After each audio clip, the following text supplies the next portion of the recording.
Bonjour à tous, je suis très heureuse de vous retrouver pour cet avant-dernier Café Histoire de la saison, consacré donc toujours aux femmes, et ici à Cécile Roll-Tanguy.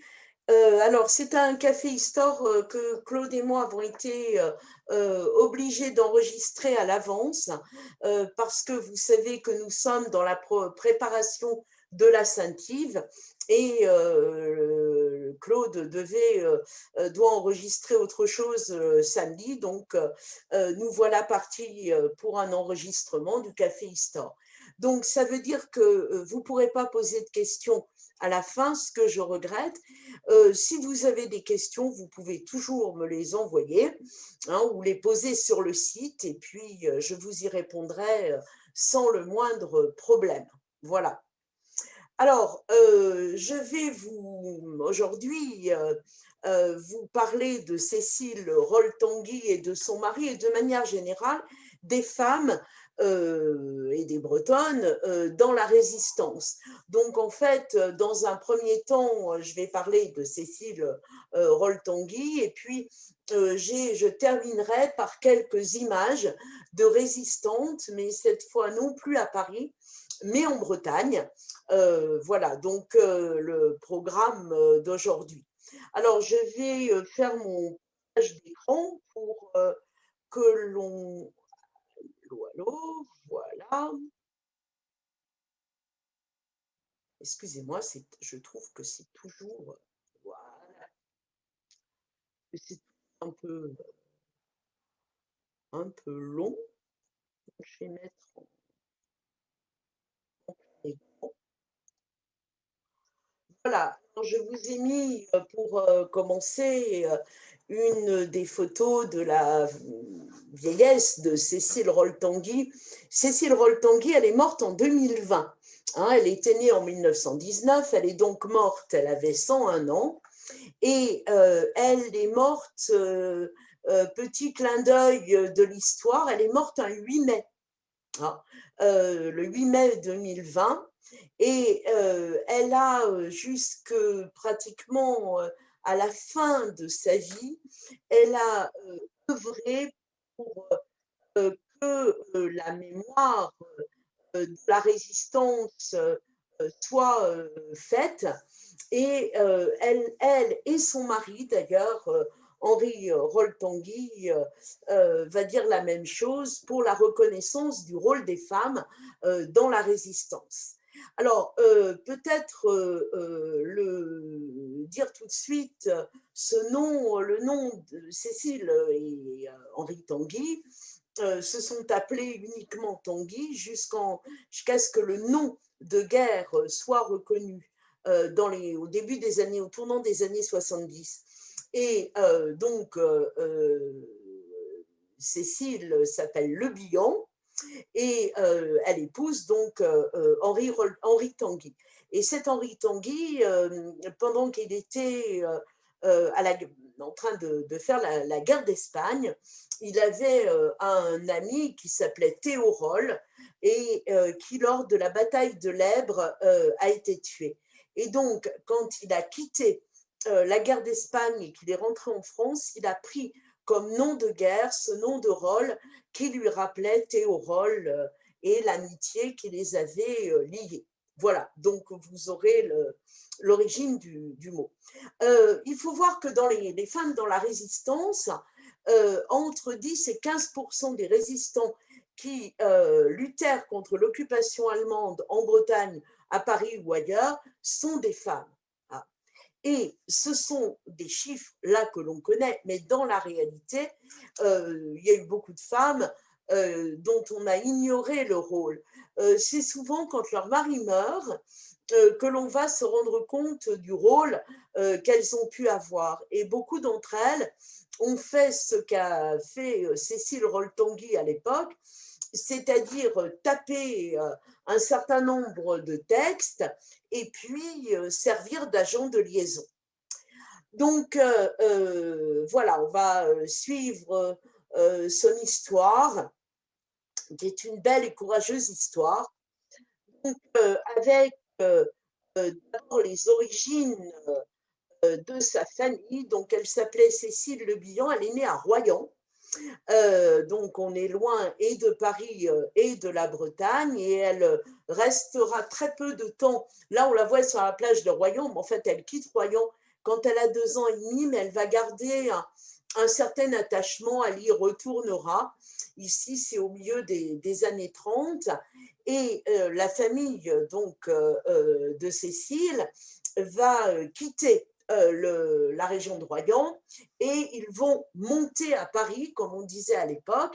Ils s'installent d'abord au Vésinet et puis ils s'installeront après à Paris dans le 20e, dans une rue du 20e arrondissement qui s'appelle la rue Louis-Gagne et donc qui est un quartier populaire.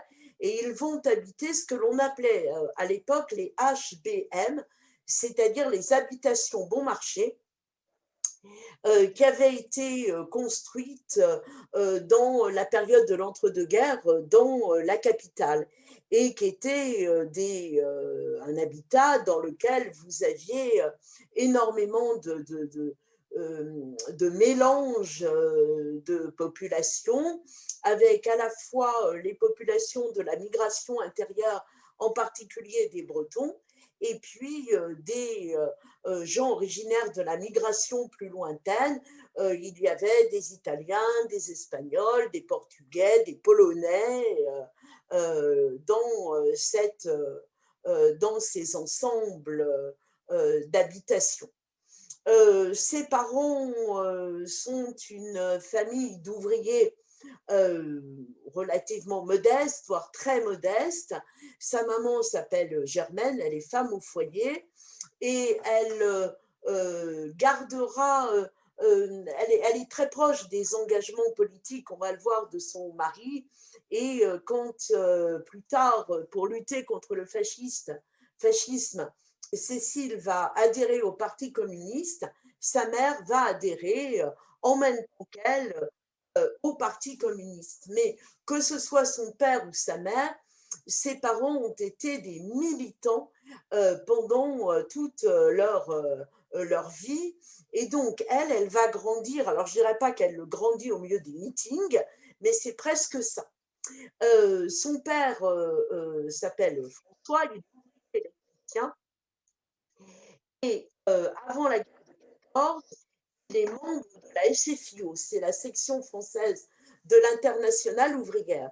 Quand la guerre de 14-18 est terminée, il y a à l'intérieur de la SFIO des tensions entre deux branches. Une première branche, qui est la SFIO elle-même, qui est socialiste, à tendance réformiste, et de l'autre côté, la SFIC, section française de l'Internationale communiste, qui va, elle, choisir le communisme, c'est-à-dire la révolution. Et les adhérents de la SFIO, comme d'ailleurs parce qu'il va y avoir la même rupture au sein de la CGT entre la CGT et la CGTU, les membres de la CGT et les membres de la SFIO vont devoir choisir. Et le père de Cécile choisit le communisme et c'est une famille qui va d'ailleurs non seulement être communiste, mais être d'une fidélité vraiment forte pour le parti communiste. Son père est syndiqué, donc dans la rupture entre la CGT et la CGTU, comme il est communiste, il a suivi la CGTU et il est donc un des ardents syndicalistes de la CGTU. Il est ouvrier électricien, hein, son père à l'origine. Et les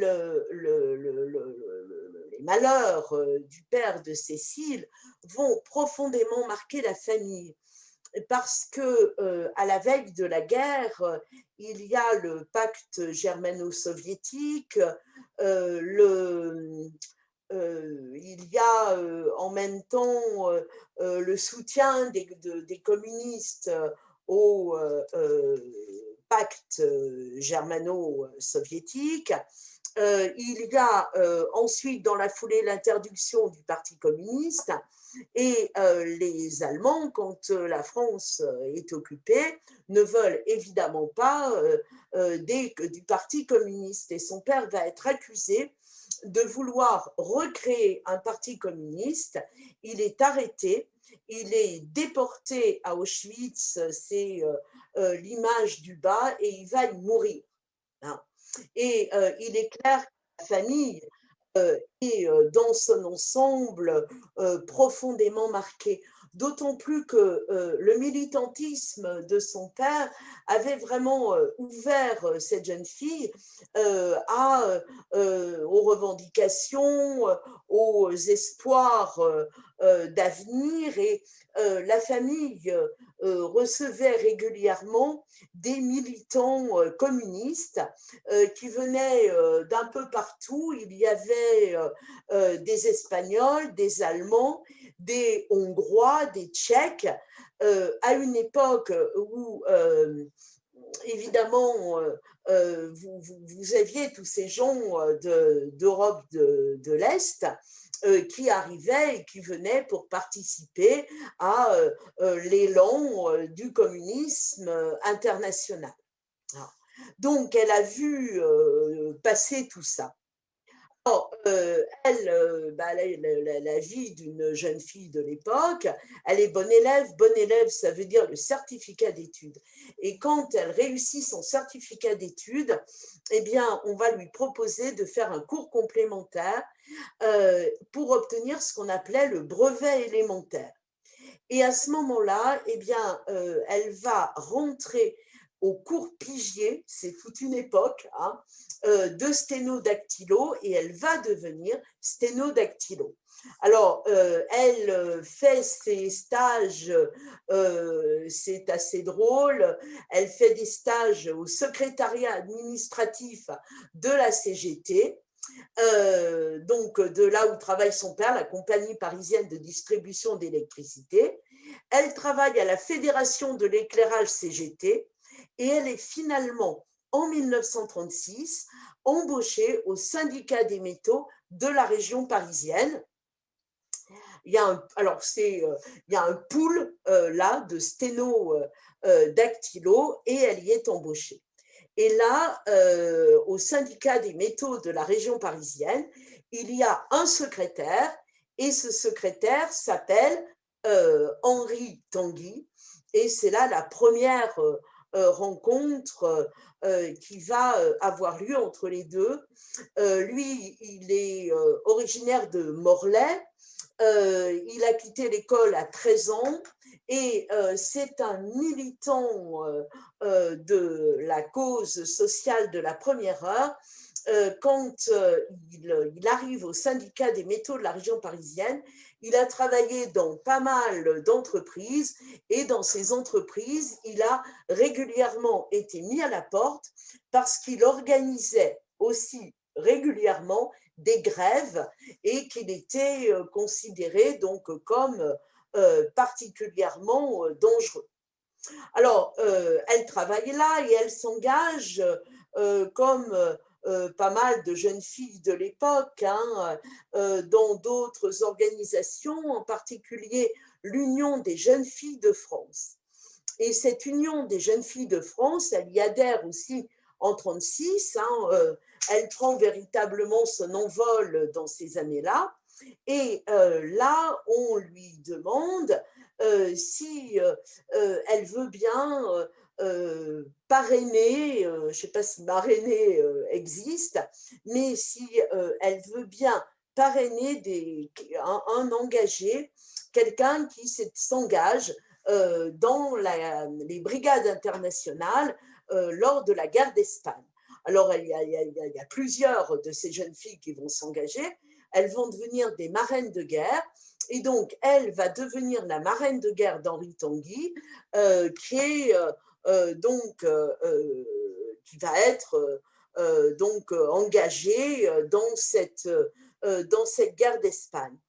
La guerre d'Espagne, elle est très importante pour les communistes français C'est un front populaire, hein, mais elle est particulièrement importante parce que les communistes, les jeunes communistes espèrent que le Front populaire français, qui a été aussi instauré en 1936, va aller se battre pour la cause du Front populaire espagnol et de la République espagnole, ce qui ne sera pas le cas. Et c'est une des raisons pour lesquelles vous avez beaucoup de jeunes gens très idéalistes qui ont une peur panique du fasciste, qui vont s'engager dans ces brigades internationales. C'est le cas d'Henri Tanguy, mais c'est le cas d'autres. Par exemple, André Malraux s'engagera dans les brigades internationales. Et derrière, il va y avoir pour tout cela une obsession de la montée du fascisme.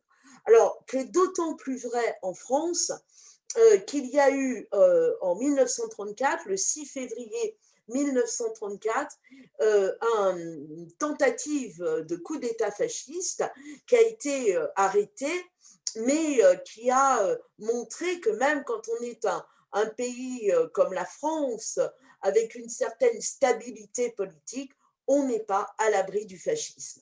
Et cette jeune fille va s'imprégner de cette lutte, de cette volonté de lutte contre le fascisme. Voilà.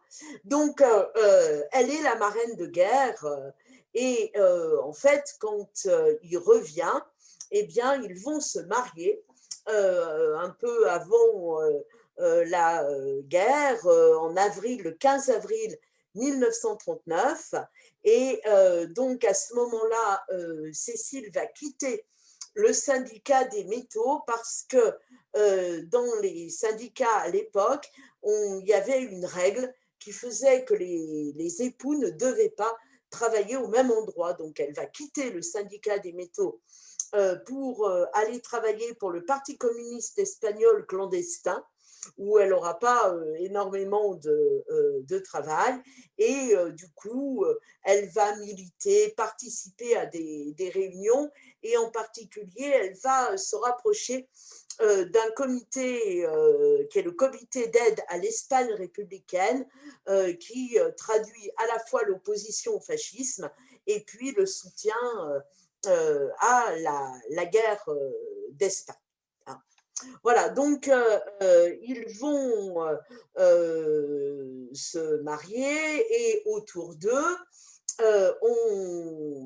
Cécile, au syndicat des métaux, va rencontrer des gens qui vont beaucoup, beaucoup marquer sa vie.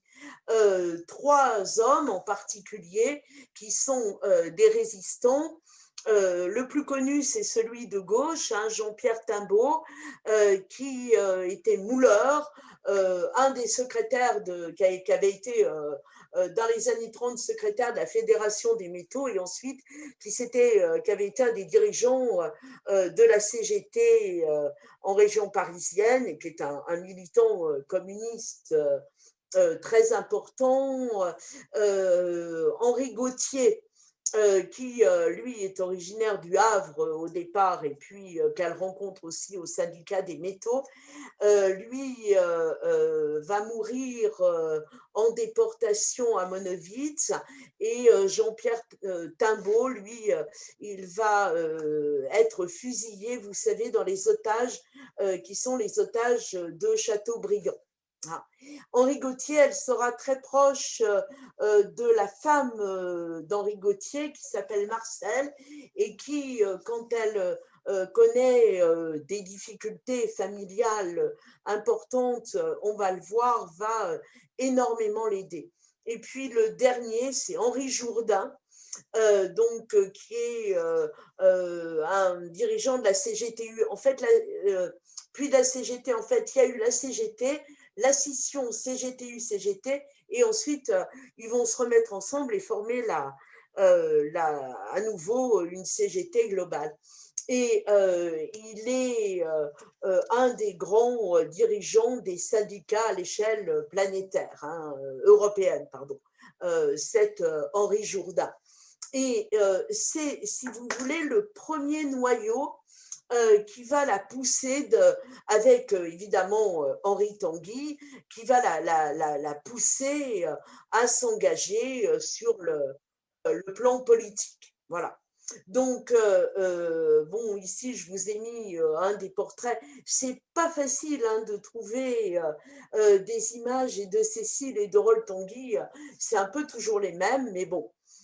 Voilà. Et donc, elle l'épouse, et c'est un gars du 14e. Hein. Il a beaucoup, beaucoup travaillé dans le 14e arrondissement, et c'est quelqu'un qui a un engagement très, vraiment très fort. Alors, ils vont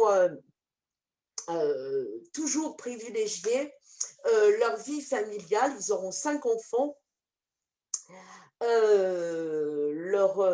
Donc une fille, 2 filles, une qui est haut fonctionnaire et l'autre qui a été, elle est à la retraite maintenant, maître de conférence, et 2 garçons, Jean qui est journaliste et un deuxième, Francis, qui est haut fonctionnaire. Et le drame de leur vie, c'est d'avoir eu une petite fille qui est morte en bas âge. Elle avait 7 mois et ça a été un des drames de leur vie et sans doute un des facteurs de l'engagement de Cécile dans la résistance. En fait, son père avait été arrêté, son mari était parti, il avait été mobilisé, donc il avait été elle sait absolument pas où il était. Hein. Il va connaître la débâcle de l'armée française. Elle n'a aucune nouvelle de son mari. Elle est terriblement seule. Et sa petite fille tombe malade et meurt au moment. Alors, la date euh, est importante. Sa fille meurt le 17 juin euh, ou le 12 juin plutôt, c'est-à-dire au moment où les troupes françaises sont vaincues, mais surtout où les troupes allemandes entrent dans la capitale. Et ce 12 juin, pour Cécile Roltanguy, c'est un double drame, le drame de sa fille, le drame de l'occupation. Et elle va rentrer en résistance et elle écrira à propos de ce moment de juin 40, elle écrit « Je n'avais plus rien, mon père avait été arrêté, mon mari, je ne savais pas où il était et j'avais perdu ma petite fille. Qu'est-ce qui me retenait? Je rentrais dans la résistance, ça m'a aidé, ça m'a apporté quelque chose. » Donc, son engagement, vous voyez, il est le fruit de ses origines, de l'engagement de ses parents, mais il est aussi la conséquence de ce drame familial et derrière, évidemment, de l'occupation. Voilà. Alors, elle voit à ce moment-là très peu de monde. Elle a plutôt tendance à se replier sur elle-même. Et c'est la femme d'Henri Gautier, Marcel, qui va l'aider en lui proposant de reprendre du service. Et elle commence à lui proposer ça après le 10 mai 40. Le 10 mai 40, c'est l'entrée des Allemands en France et surtout après le décès de sa petite fille au mois de juin. Donc, c'est le moyen pour Cécile de quitter sa solitude et donc elle va accepter de taper des textes alors pour le syndicat des métaux et elle appelle en fait il y a 3 types de textes. Il y a des textes dans lesquels on appelle à se regrouper autour de l'idéologie antifasciste. Le deuxième type de texte, c'est se défendre face à l'occupant allemand. Et puis, plus original, il y a des appels qui sont faits aux femmes. Et en même temps qu'elle va taper des textes, elle va commencer à jouer le rôle d'agent de liaison, ce qui va être vraiment un élément particulièrement important pour la suite. Et elle le fait en faisant comme beaucoup de gens, mais en particulier de femmes à cette époque-là dans Paris, eh bien, on va essayer de trouver tout ce qui est capable d'aider à se défendre, c'est-à-dire des armes, hein, des revolvers en particulier, et elle participe à cette recherche d'armes et de moyens de défense. Alors, globalement, elle récupère des armes, des explosifs, hein, voilà. Et quand elle récupère tout ça avec d'autres, dont Marcel Gauthier, eh bien, il y a toute une évolution qui va se faire. C'est-à-dire que pour elle, la lutte qui était au départ une lutte engagée, revendicative, devient une lutte politique, et elle va devenir aussi une lutte pour l'indépendance, qui est l'indépendance nationale. C'est pas facile pour elle, et c'est pas facile parce qu'elle est communiste, et que en 1939 a été signé le pacte germano-soviétique, et ce pacte germano-soviétique a beaucoup marqué les communistes. Pour eux, pour la plupart des gens, ce pacte germano-soviétique a été une trahison de l'Union soviétique antifasciste qui signe un traité, un pacte avec l'Allemagne. En réalité, il y avait un élément, il y a trois éléments à retenir derrière. Le premier, c'est qu'avant le pacte germano-soviétique, il y avait eu des tractations entre les Occidentaux, le Royaume-Uni, la France et l'URSS, qui n'avaient mené à rien. Et les communistes ont eu à ce moment-là l'impression que les Français et les Britanniques ne se donnaient pas beaucoup de mal pour réussir à obtenir une alliance avec l'URSS. La deuxième chose, c'est que l'URSS, ce pacte germano-soviétique, lui permettait en réalité de gagner du temps parce que il y avait une incapacité de l'URSS de mener la guerre aussitôt. Elle n'était absolument pas prête, il lui manquait de l'armement, il lui manquait beaucoup de choses, et donc ça lui permet de gagner du temps. En même temps, c'est la même chose pour l'Allemagne, qui n'a pas à se battre sur deux fronts. Et puis, il y avait quelque chose de moins avouable. Il y avait dans ce pacte germano-soviétique une clause secrète qui était la partition de la Pologne. L'Allemagne et l'URSS se sont partagés la Pologne. Mais les communistes français, d'abord, il faut savoir qu'à l'époque, les communistes français recevaient leurs ordres de Moscou. On avait le droit, par exemple, quand Henri Tanguy part dans les brigades internationales, il lui faut l'accord de son parti. Donc, il y a cet accord du parti qui est important, mais oui, enfin, il y a ce parti qui est là derrière et qui est particulièrement fort, à la différence d'ailleurs d'autres partis. Et donc, les communistes, pendant de 39 à 41, c'est le plan Barbarossa, c'est-à-dire le moment où les Allemands, qui avaient gardé dans un coin de leur tiroir un plan d'attaque de l'URSS, vont attaquer l'URSS. Mais il y a une difficulté pour les communistes entre 39 et 41 parce qu'ils sont un peu pris entre deux feux. Et beaucoup de communistes veulent à la fois leur, comment dirais-je, lutter contre les fascistes, mais en même temps sont tiraillés par leur appartenance communiste. Hein. Mais c'était quand même une alliance un peu contre nature, les Allemands ayant signé peu de temps avant le pacte anticomintern, donc contre l'Union soviétique.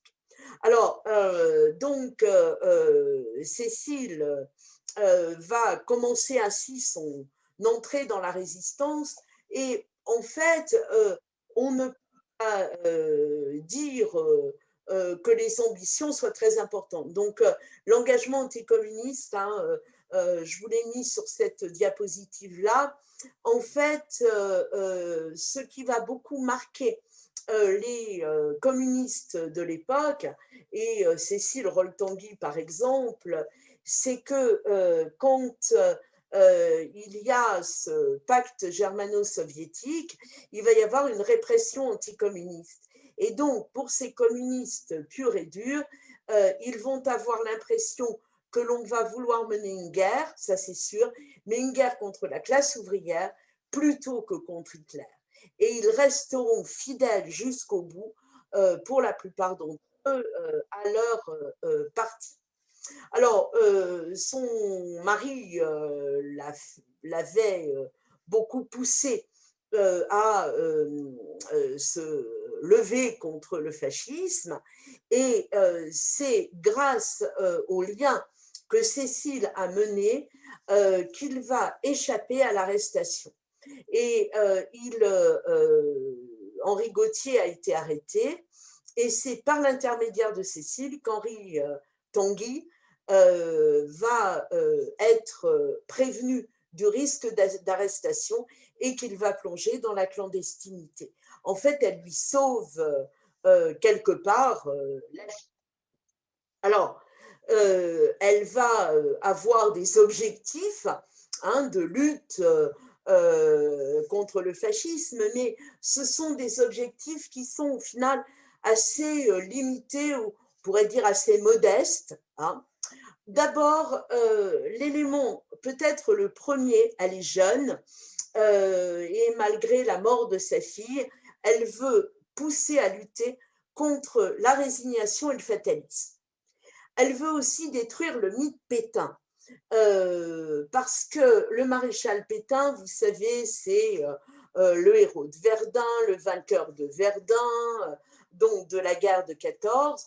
Mais ce qu'elle essaye de montrer, comme beaucoup de ceux qui étaient hostiles à Pétain, c'est que contrairement aux apparences et malgré l'âge du maréchal, il a des ambitions personnelles, des ambitions politiques, parce qu'il avait, au lendemain de la guerre de 14, essayé de faire de la politique, le maréchal Pétain, sans grande réussite. Et donc, ne voit-il pas dans ce qui se passe à ce moment-là une espèce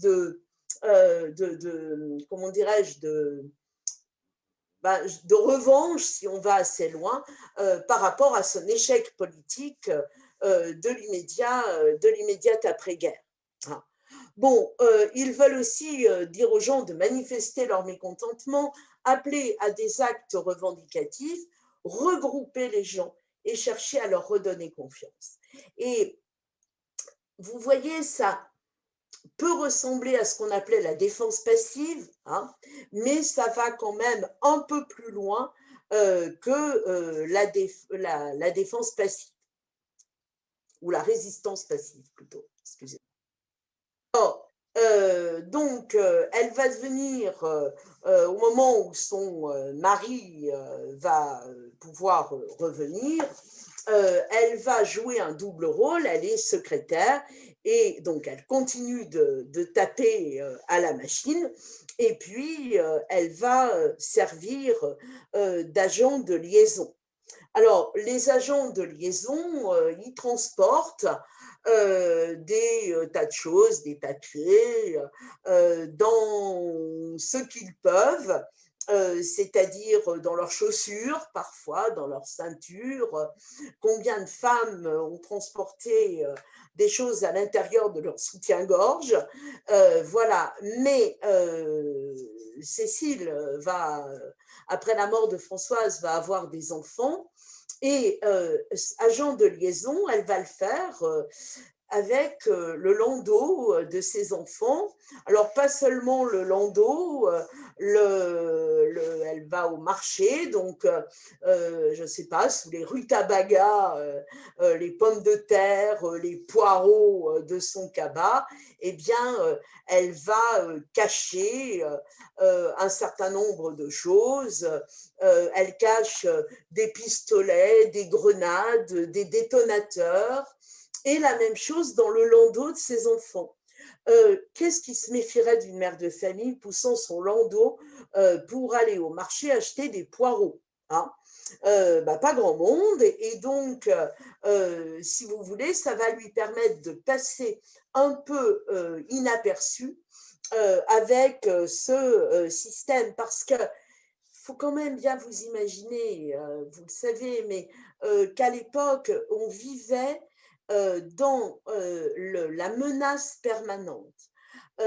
C'était des femmes qui, malgré tout, étaient des clandestines, hein.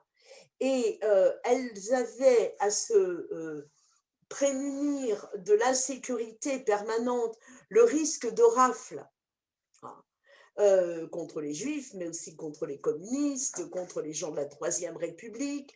Elle devait se préoccuper aussi des contrôles policiers, en particulier, qui étaient très importants dans les transports et dans les lieux publics, la sortie des gares, la sortie du métro, hein, qui sont particulièrement surveillés. Et puis, la peur d'être suivi, parce que beaucoup de résistants sont tombés à cause des filatures. Et c'est en 1942, d'ailleurs, Cécile Roll-Tanguy va échapper en mai 42 à une filature. Alors, pour échapper à une filature, il faut des ruses, hein, et ces ruses, on va les. D'abord, on change de nom. Ah. Certains hommes se donnent des noms de femmes, certaines femmes des noms d'hommes. Pour Cécile, elle aura trois pseudos. Le premier, c'est Jeanne, et puis elle se fait ensuite appeler Yvette, et pour finir, elle se fait appeler Lucie. Mais personne ne sait son identité, personne ne sait son nom, et personne ne sait son adresse. Parce que quand on veut échapper pardon, à tout ça, il faut non seulement changer de nom, mais il faut changer en permanence de lieu. Et il faut aussi gérer les liens avec les autres résistants. Et elle va assurer le contact de ce qu'on appelle les membres des triangles à Paris, de la résistance. Alors avec des gens qui sont plus ou moins connus, mais je pense que Raymond Losserand vous est sans doute connu. Il y aura aussi Roger Binet, je n'ai pas trouvé d'image, Raymond Collin, Joseph Epstein, Édouard Vallerand, qui font partie de ces grands résistants. Elle est en relation avec l'essentiel de ce qu'on appelle les dirigeants des FTP, les francs-tireurs partisans, qui étaient les forces françaises de l'intérieur communistes, les FTP. Donc là, elle rencontre Maurice Lacazette, Marcel Amont, Boris Solban, Boris Milève, Eugène Hénaff, Georges Vallet, Georges Tessier, Albert Ouzoulias, Pierre Le Quéinec, d'autres aussi. Et ces hommes-là, ils ont des compagnes. Et ces compagnes, elles s'appellent Émilienne, Fernande, Carmen, André, Germaine, Janine, Régine. Je vais aller chercher leurs prénoms. France, Angèle. Et alors, ce qui est rigolo, c'est qu'il y a plein de Cécile. Cécile Roltangui, Cécile Ouzoulia, Cécile Rinaldi. Et puis, donc, ces femmes vont agir dans l'ombre. Elles sont toutes secrétaires, agents de liaison. Elles sont toutes jeunes, elles sont toutes communistes. Et sans elles, le Parti communiste n'aurait absolument pas fonctionné. Et en fait, elles n'auraient pas pu tenir dans la résistance. Mais ces femmes-là, on connaît Vallerand, mais Suzanne Vallerand, je pense que pas grand monde n'en a évidemment entendu parler.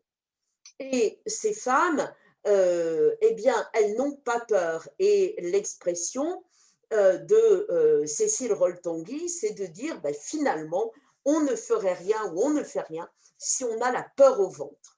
Et elle lutte, elle expliquera plus tard qu'elle veut donner l'impression d'être forte, courageuse, voire téméraire, mais qu'en réalité, elle est morte de terreur derrière. Hein, il faut donner l'impression. Elle a une image aussi qu'elle reprend d'une de ses camarades de lutte en disant on ne pleure pas devant ces gens-là. Hein. Donc, on ne montre pas évidemment que l'on a peur. Et la peur, ce sont les planques. Elle va déménager sans arrêt. Elle quitte le domicile familial et puis elle va habiter boulevard McDonald dans le 19e, je crois. Ensuite, elle part dans le 14e, rue de l'Ouest, parce que c'est là où habite la mère d'Henri Tanguy et que celle-ci va un temps l'accueillir. Elle va ensuite rejoindre sa mère qui habite rue de l'Abbé Groult dans le 15e où elle vit quelque temps. Après, son mari étant envoyé à Poitiers, ils vivront à côté de Poitiers à Quincey et puis ils reviennent ensuite à Antony où ils vont vivre. Donc, vous voyez, en quelques années, ce sont des déménagements absolument incessants. Hein. Alors, quand on déménage avec ses meubles, etc., et son vélo, parce que dans le rôle d'agent de liaison, un vélo, c'était encore plus pratique qu'un landau. Voilà. Mais les risques sont terribles. Hein. Quand ils seront un temps à Poitiers, Cécile va sans arrêt prendre le train. Et le train, c'est la gare et les menaces, évidemment, qui ont lieu pendant la guerre. Hein, des menaces, en fait, des gens il y a beaucoup d'espions, il y a beaucoup, et beaucoup de filatures comme cela. Donc, des risques, des pseudos, des planques et des difficultés particulièrement fortes avec la volonté de ce couple de se maintenir, de maintenir une vie familiale. Alors, arrive ensuite le temps de la libération. Au fur et à mesure de la guerre, Henri Tanguy va prendre de plus en plus de responsabilités au sein des francs-tireurs partisans. Il va en être le responsable de la région parisienne en 1943 et il va être ensuite en 1944 promu lieutenant-colonel et cette fois il est le chef régional non plus seulement des FTP mais des FFI, c'est-à-dire des forces françaises de l'intérieur.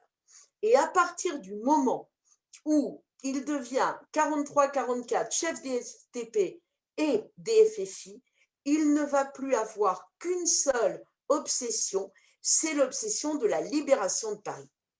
Et il va avoir l'idée qu'il faut mobiliser la population parisienne et il va se rapprocher du comité d'action militaire du CNR. Le CNR, c'est le Conseil national de la résistance qui prépare l'après-guerre et il se rapproche aussi d'un jeune homme appelé à une longue carrière derrière qui est le délégué militaire national du général de Gaulle, le plus jeune, je crois, des compagnons de la Libération, qui s'appelle Jacques Chaban-Delmas, hein, et qui est un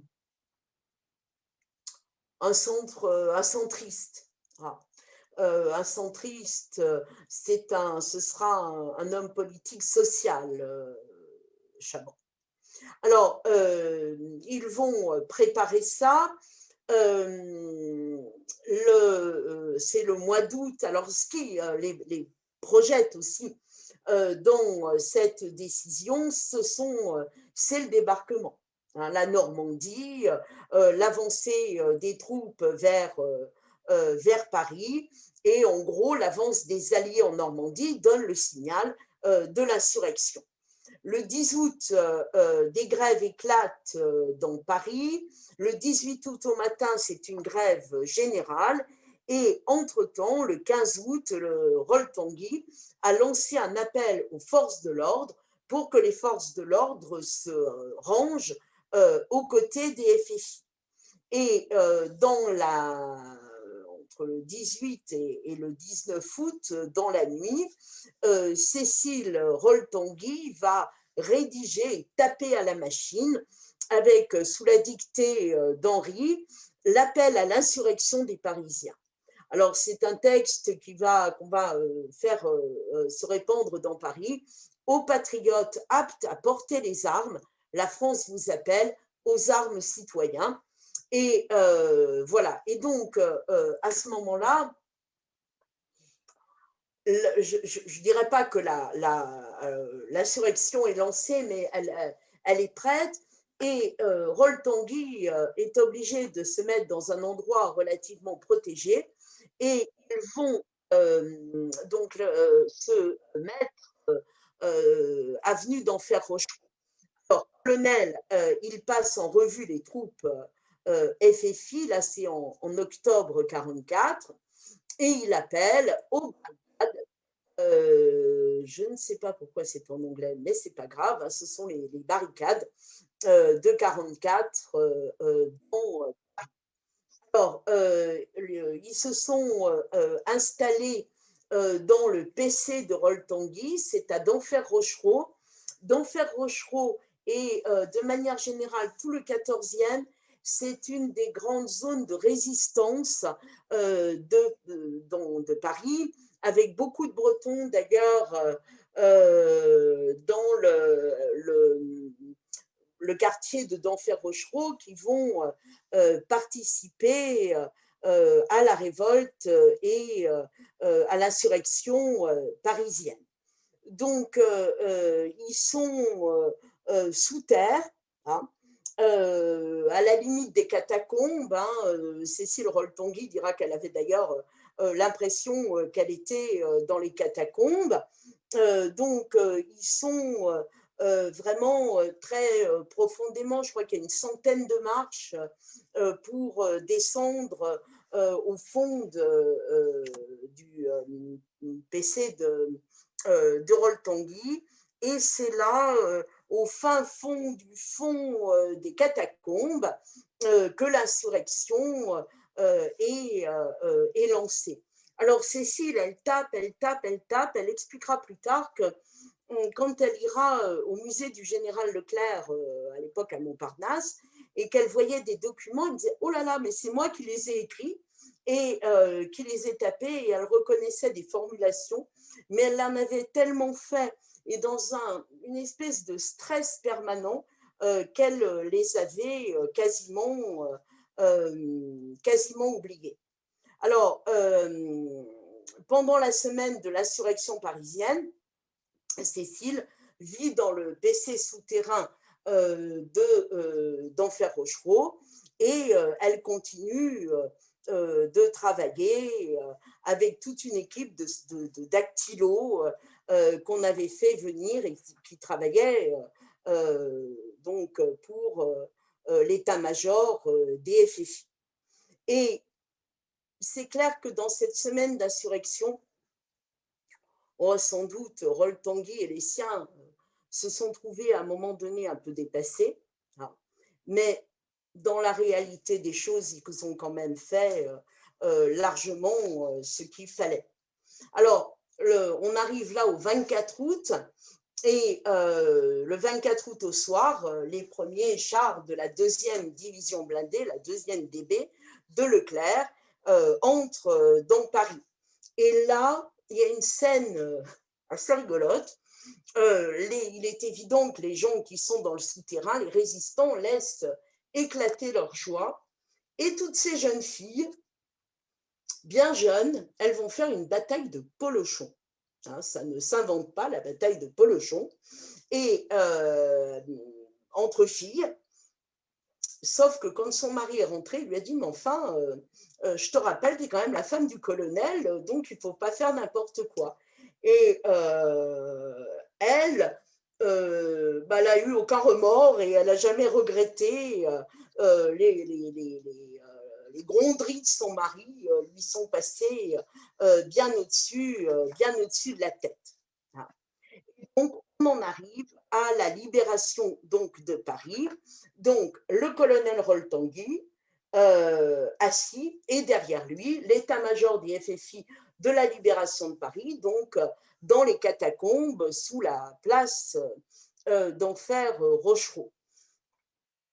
Et donc, le soutien du général Leclerc, avec donc Roltanguy, et va se poser à ce moment-là la question de la capitulation allemande à Paris et de la capitulation du général von Choltitz, qui était le commandant de la place de Paris, de ce qu'on appelait en allemand le Grosse Paris. Hein.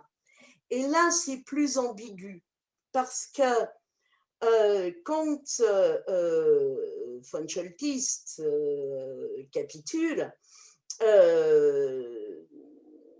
bon, il va y avoir une signature.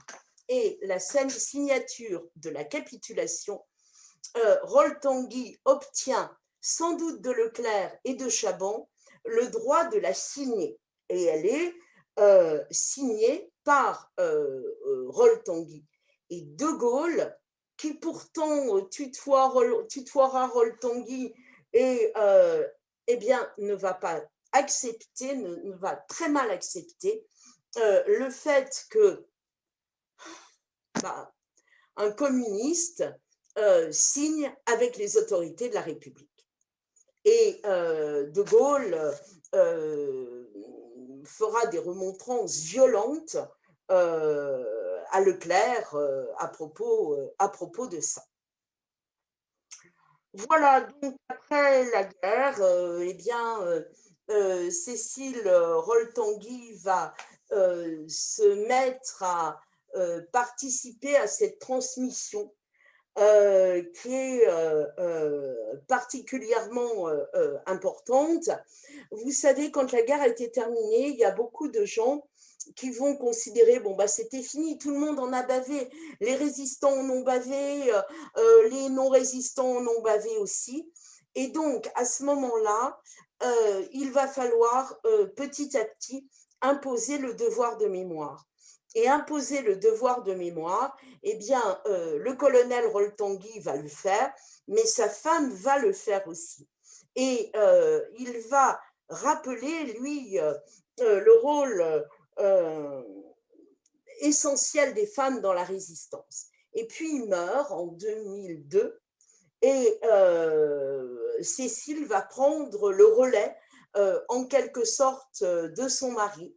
Et donc, elle va prendre sa force au Mont Valérien, là où il y a eu tant de martyrs de la guerre, et elle va parcourir la France, les lycées, les écoles, les collèges, pour transmettre tout ce qui est l'image et les héritages de la résistance, avec dans l'idée la volonté de montrer que c'est le meilleur moyen que l'on a d'éviter le développement du fascisme.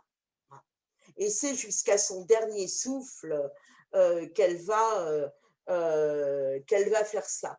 À la fin de sa vie, elle n'a plus beaucoup d'engagement dans les dernières années, sauf qu'elle va beaucoup prendre position pour saluer l'entrée au Panthéon des cendres de résistants, de résistantes, et en particulier de Germaine Tillon et de Geneviève Antonius de Gaulle, la nièce du général de Gaulle, hein, qui qui a été une des actrices importantes de la résistance, qui aura été déportée et qui a payé cher et la résistance et le nom de De Gaulle. Voilà, donc elle s'éteint le 8 mai 2020 dans le Loir-et-Cher, après avoir parlé aux jeunes et montré aux jeunes la nécessité de se prémunir contre le fascisme. Voilà. Alors, cette vie de Cécile Roll-Tanguy, il y a eu des tas d'autres femmes dans la résistance. Alors, je vais vous en présenter rapidement quelques-unes, non plus dans la résistance parisienne, mais dans la résistance bretonne, avec quelques exemples connus ou inconnus. Alors, bon, je vous en ai mis, beaucoup sont inconnus, et quand j'ai cherché même des photos des unes et des autres, bon, je n'ai pas trouvé grand-chose. Par contre, vous allez voir, beaucoup de ces femmes sont arrêtées et déportées. Et une de leurs caractéristiques, c'est que déportées, enfin arrêtées et déportées, ce sont des femmes qui ne diront rien. Ce sont des femmes qui vont qui vont se taire en permanence et qui vont le payer de leur vie. La première que je vous ai mise, c'est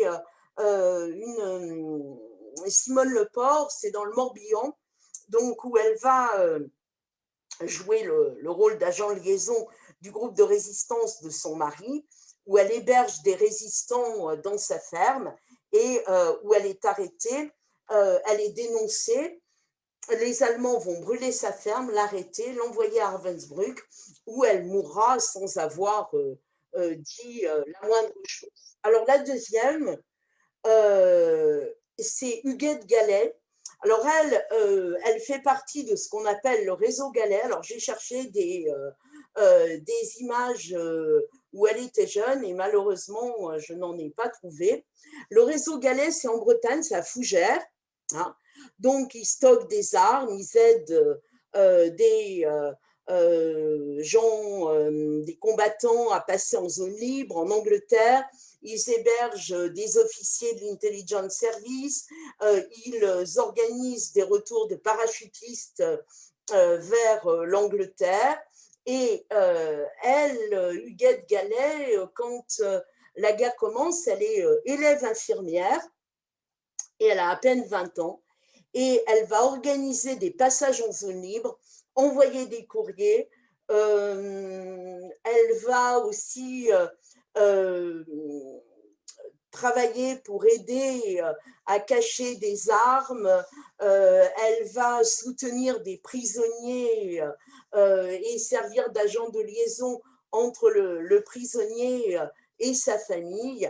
Et donc, elle sera déportée. Elle est déportée à Ravensbrück et à Mauthausen, mais elle en réchappe en même temps que ça. Elle a été déportée avec sa mère, mais elle en réchappe et elle meurt, je crois, en 2016, donc nettement plus loin. Alors, le deuxième, c'est la famille Renault. La famille Renault, ils sont plutôt connus par le colonel Rémy, qui a été le symbole de cette famille en Bretagne. Ils ont fondé un réseau de renseignement qui s'appelait la Confrérie Notre-Dame. Et Gilbert Renault, qui sera appelé le colonel Rémy, va mobiliser autour de lui toutes les femmes de sa famille. Alors, sa mère, d'abord, ses tantes, mais surtout ses sœurs. Alors, il en a, je crois, 5. Jacqueline Mézy, que vous avez ici sur la photo, Isabelle, il doit y avoir Madeleine et il doit y avoir une Hélène.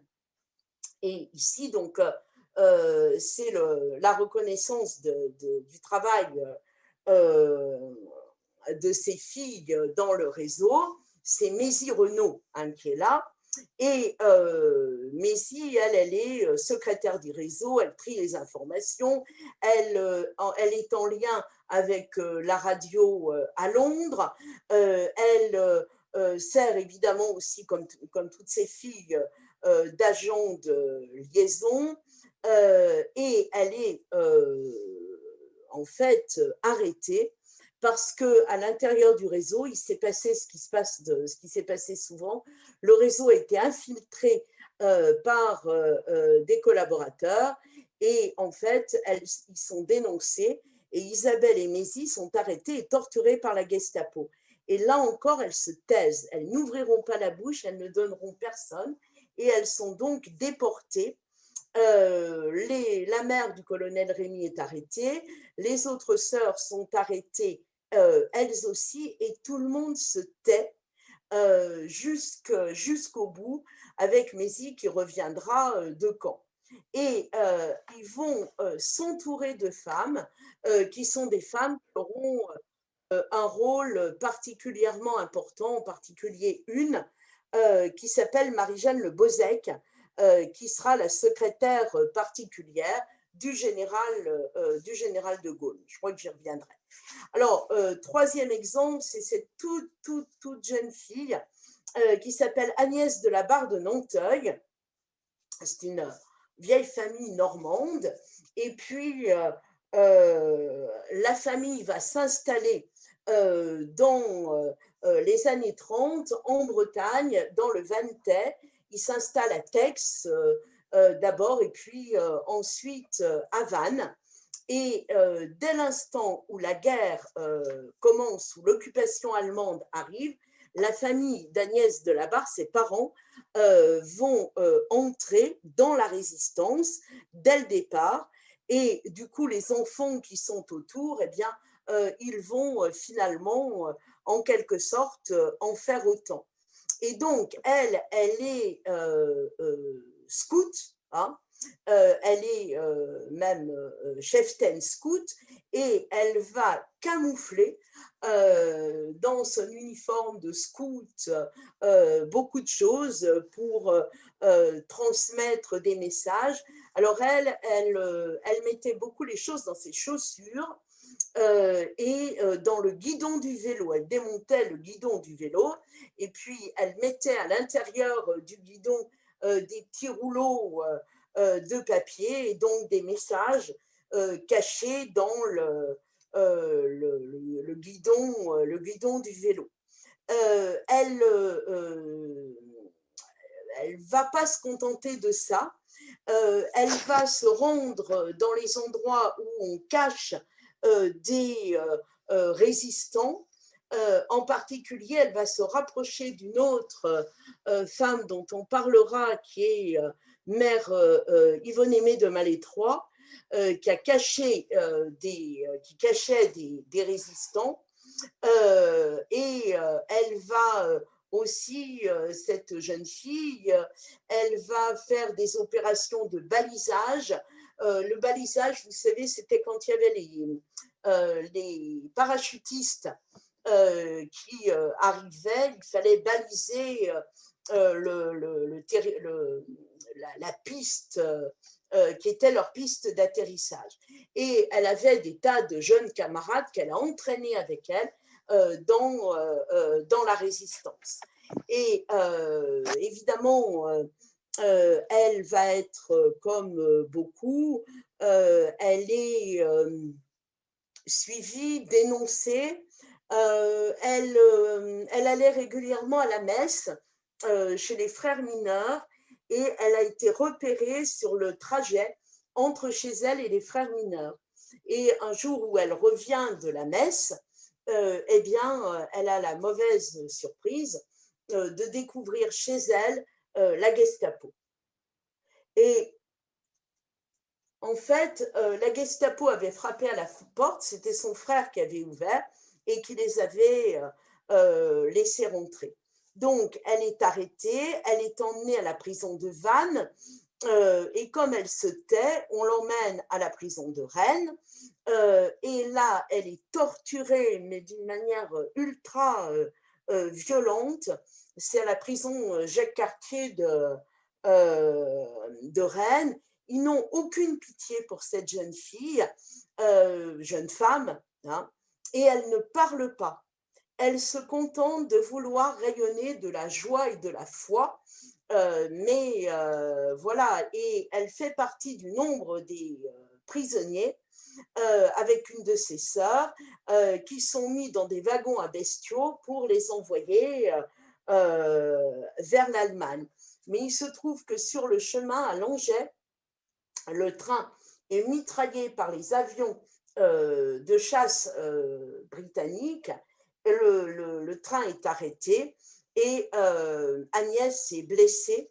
Alors on la met blessée, on la laisse dans le train et elle va mourir en garde parelmoniale. Elle n'avait pas 22 ans, hein, voilà, et elle est enterrée pardon, à Parelmonial.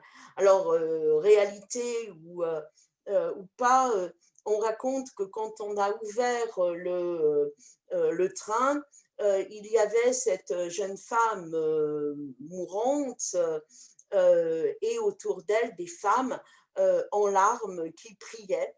Et parmi, donc, qui étaient ses co-détenues, et ces femmes vont dire qu'elles ne sont pas croyantes, mais que ça a été plus fort qu'elles que de prier pour l'âme de cette toute jeune fille. Alors, ça me permet de passer à la suivante, Yvonne Beauvais, plus connue sous le nom de Mère aimée de Malétroit. Alors, elle est deux choses particulièrement marquantes. La première, c'est qu'elle va cacher des résistants en rompant la clôture, ce qui était quand même extrêmement rare à l'époque. Elle héberge des résistants, des combattants étrangers, et en quelque sorte, elle a transformé son couvent en hôpital militaire. Et elle les soigne, parce que beaucoup sont blessés, elle les cache, elle les évacue, et elle est arrêtée évidemment par la Gestapo. Et ben là, mystère, on ne saura jamais. Elle meurt en 1951, elle n'a jamais livré son secret. Elle est arrêtée et là, elle s'évade. Alors, il y a toujours eu une espèce d'interrogation. Est-ce que des résistants ont préparé son évasion? Est-ce qu'elle a réussi à tromper, ça c'est le moins probable, ceux qui la détenaient? Et elle laissera toujours planer le doute sur une évasion miraculeuse qui lui aurait permis d'échapper à la torture, à la Gestapo et de se retrouver dans son couvent. Alors, je vous ai mis ici Marie-Jeanne Le Bozec, hein, et donc qui va faire partie aussi de ces résistantes. Elle va écrire, c'est elle qui transportait l'essentiel à vélo, hein. Et elle en écrira d'ailleurs un ouvrage qu'elle ira présenter pour raconter son histoire. Et puis, non, c'est pas, je me suis trompée, je vais y revenir. Anne Le Bozec, c'est elle qui sera plus tard la secrétaire du général de Gaulle. Marie-Josée Chambard de Love. Alors, si un jour vous avez envie de lire un livre sur la résistance de cette femme qui a été une Bretonne extraordinaire. Elle est toujours vivante, je crois, Marie-Josée Chambard-Delauve. J'ai été regarder hier. Elle est née en 1923, donc elle a 98 ans aujourd'hui. C'est un personnage absolument extraordinaire que cette fille qui est originaire, sa famille était installée à Bréa. Son père avait été gravement blessé pendant la guerre et il était venu se retirer à Bréa. Et donc, cette jeune fille et sa famille se retrouvent là et elle va essayer d'abord, elle va faire d'abord des études qui sont des études de médecine et elle va ensuite rentrer dans la résistance. Elle fait partie d'un réseau avec ses parents. Ses parents avaient créé deux réseaux, un réseau qui s'appelait la Bande à Sidonie et le deuxième qui était Georges France 31. Marie-Josée va en faire partie, elle s'appelait à l'époque Marie-Josée Wilborts, et elle va être arrêtée. Elle est emmenée, alors c'est un peu comme l'itinéraire d'Agnès tout à l'heure, elle est mise dans une première prison, donc elle ne parle pas, mais elle fait connaissance là d'autres résistants. Et on l'envoie ensuite à la prison de la Santé, où elle va découvrir deux autres grandes résistantes, qui sont France Bloch-Serrazin et surtout Marie-Claude Vaillant-Couturier, qui va beaucoup l'influencer. Donc, on l'envoie ensuite à Fresnes, et là, on décide qu'elle est Nacht und Nebel, c'est-à-dire nuit et brouillard, c'est-à-dire les prisonniers qui sont les plus durement traités. Quand vous êtes nuit et brouillard, c'était les deux N sur le pyjama, dans le camp, pas de colis, pas de courrier, complètement isolée. Hein.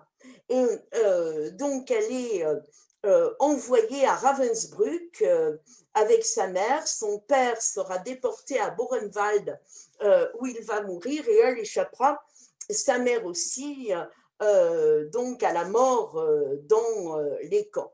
Et elle va faire dans le camp, elle est affectée au départ dans un commando de fabrication de petites pièces électriques. Alors elle va en voler et elle va les sculpter. Et elle les sculpte avec des hermines, petites hermines bretonnes toutes petites, voilà, qui sont. Et ensuite, elle sera affectée, ce qui sera un traumatisme terrible pour elle, à la Kinderzimmer, c'est-à-dire là, mot à mot, la chambre des enfants, c'est-à-dire là où étaient les nourrissons qui naissaient dans les camps. Et elle va participer à sauver un certain nombre de ces nourrissons. Mais en fait, je crois que sur l'ensemble, il y en a 5 ou 600, mais il y en aura 50 seulement qui seront sauvés. Ah. Voilà, et je vous ai mis son livre parce que, comme pour Cécile Roll-Tanguy, elle va passer sa vie à essayer de faire connaître tout ça, parce que, comme d'autres, la peur, c'est l'oubli. Alors, pour, pour finir, donc, une dernière qui a écrit aussi un livre qui s'appelle La plastiqueuse à bicyclette. C'est Jeanne Boeck, donc son vélo hein, qui va l'accompagner. Elle est de Plestin-les-Grèves, hein, c'est une fille des Côtes d'Armor, du nord d'Armor, et qui est une mathématicienne, physicienne. Elle fait des études de maths à l'Université catholique d'Angers. Elle devient chimiste à Brest où on fabrique les munitions. Et elle est très originale parce qu'à une époque où très peu de gens ont entendu l'appel de De Gaulle, elle entend l'appel du général de Gaulle et elle décide de rejoindre la résistance en Angleterre, avec évidemment ses parents qui sont totalement contre. Et elle va aller en Angleterre, elle se bat et elle veut jouer un rôle dans la résistance, pas être seulement un agent de liaison. Donc, elle va participer aux actions de résistance par la force, ce qui était quand même relativement rare dans un univers qui était quand même bien machiste.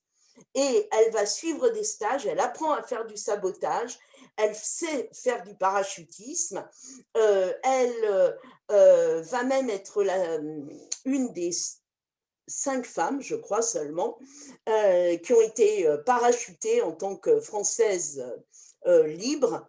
Et elle va être tellement imprégnée de ce travail, eh bien, on va l'envoyer en Bretagne.